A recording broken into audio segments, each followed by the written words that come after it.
আমরা পুশব্যাক যেন না হয়, ভারত থেকে যেন না দেয়, আমরা রক্ত থাকা অবস্থায় যাই দেবো না। আমরা বিডিআরকে সহযোগিতা করছি, বর্ডার পাহারা করছি, আমরা সবাই একত্রে মিলে। ছোট দেশ, রোহিঙ্গা এসে দেশ ভরে গেছে, অভাব আমাদের দেশে।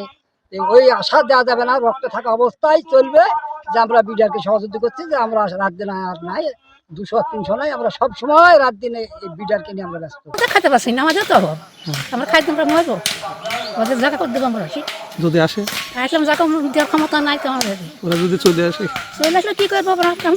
10 জনের যা করে তাই ফেরত দেবেন? আর ফেরত দেবো। আমাদের জায়গা, তোমাদের সম্পত্তি আছে, সেখানে আমাদের বাড়ি ঘর আছে, আর আমার এখানে জায়গা আছে। আমরা এখানে ধরেন যে রাত দিন 24 ঘন্টা পাহারা করি, পুশব্যাক পার হবে, এই জন্য আমরা মেলা অগুন্তি রাত দিন 24 ঘন্টা বিজিবি সাথে পাহারা করি, পুশব্যাক পার হবে বলে এই জন্য চেষ্টা করেছিল। RICL TMX, যুগের পর যুগ স্থাপনা থাকে মজবুত। আমাদের পিটিভি আছে, সব লোকজন আছে, সেখানে গেট বাসা 8-9টার দিকে আমরা আসতে দিব না।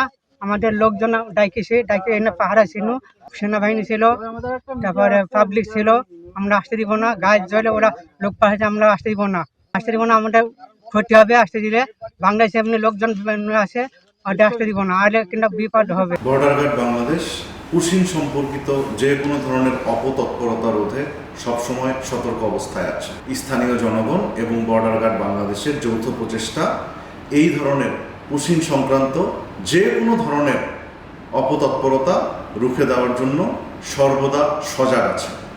আমাদের একটাই কথা, পুশিং গ্রহণযোগ্য না, পুশিং করতে দেওয়া হবে না।